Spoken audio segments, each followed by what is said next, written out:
Je lis du livre de Job chapitre 19, les versets 23-26 qui suivent. Oh, je voudrais que mes paroles fussent écrites, qu'elles fussent écrites dans un livre. Je voudrais qu'avec un burin de fer et avec du plomb, elles fussent pour toujours gravées dans le roc. Mais je sais que mon Rédempteur est vivant et qu'il se lèvera le dernier sur la terre. Quand ma peau sera détruite, il se lèvera.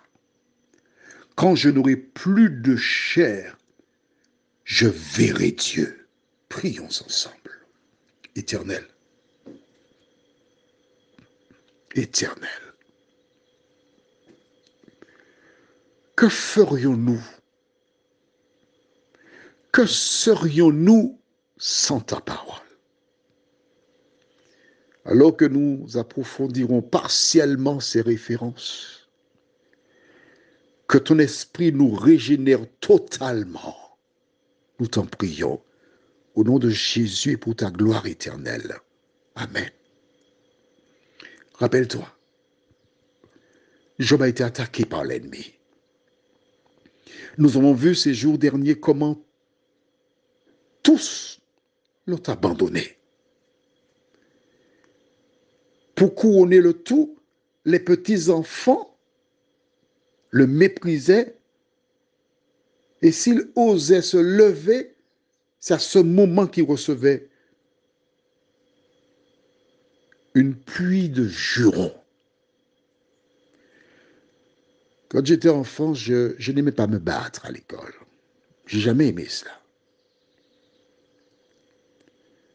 Mais vois-tu, pour que le combat commence, il faut que les gens soient d'avis de se battre. Et quand tu n'es pas d'avis, tu n'es pas d'accord pour te battre, voilà ce qu'on fait. On prend deux pierres. On met une pierre devant chaque antagoniste. Par exemple, moi je suis Jean-Claude, toi tu es Paul. On met une pierre devant Jean-Claude et on dit à Jean-Claude, voici la maman de Paul. Et on dit à Paul, voici la maman de Jean-Claude. Et Paul shoot la pierre en disant, j'ai shooté la maman de Jean-Claude. Et le combat est parti. Ça sonne bête, hein? On a shooté une pierre et c'est la maman.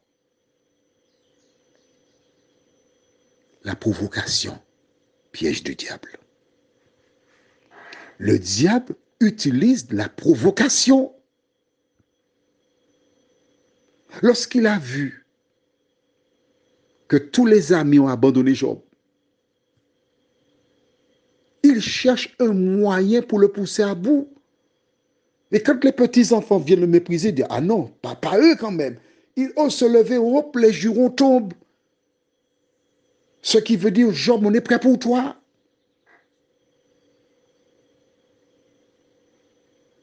Les confidents, ils sont aux abonnés absents. Et tu es seul dans ton appartement, dans ta maison, seul dans ton studio, seul dans ton bureau, seul dans ton foyer. Tout le monde s'est levé contre toi parce que tu t'es levé pour la vérité. Parce que tu es un enfant de Dieu. Parce que tu veux faire ce que dit la Bible. N'abandonne pas. Au contraire, quand tous se sont éloignés de toi, tu as plus de temps pour lire la Bible. Tu as plus de temps pour la méditer. Alors, c'est WhatsApp que je prépare. Comment je fais? Chaque année, je lis la Bible. Et je me fixe un objectif. Le WhatsApp que tu écoutes là aujourd'hui a été enregistré le 28 novembre à 6h26 précisément. Pourquoi? Parce que Dieu est un Dieu d'ordre. Si tu lis Genèse chapitre 1er, tu verras que Dieu a tout fait d'avance. Pourquoi je le fais d'avance? Parce que si demain je suis malade, je ne peux plus parler, j'ai une toux, j'ai un accident, j'ai un problème, les WhatsApp de l'Éternel sont prêts. Tu comprends ça?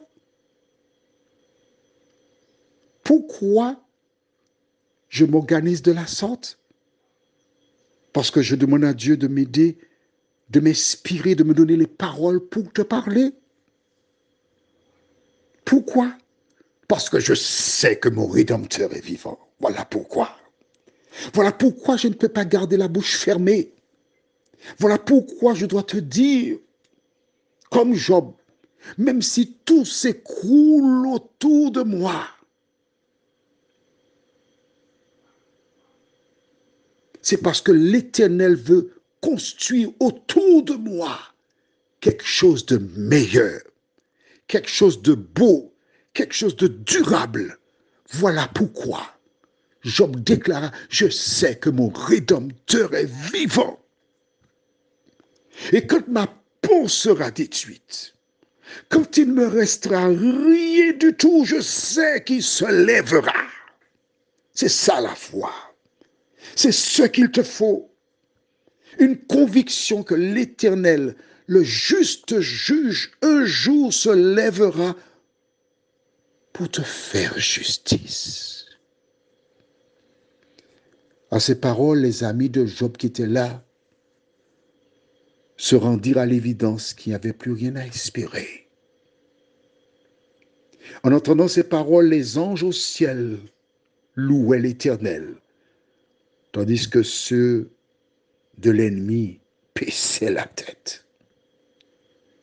Plus tard, Paul déclarera, car j'ai l'assurance que ni la mort, ni les anges, rien ne pourra me séparer de l'amour de Dieu. Tu rencontres des difficultés, des problèmes, l'incompréhension, l'abandon. Je t'invite à lire Job, chapitre 19, les versets 23 à 26. Prions. Notre Dieu, notre Père, nous venons vers toi en ce matin pour te demander de nous accorder, Éternel, une foi inébranlable comme celle de Job. Aide-nous quand tout s'écroule autour de nous à garder plus que jamais nos yeux sur toi, à dire et à croire que je sais que mon Rédempteur est vivant. Alors que ce monde passe et sa convoitise aussi, merci de nous bénir, nous t'en prions. Au nom de Jésus pour ta gloire éternelle. Amen. Je te souhaite une bonne journée au regard de Dieu.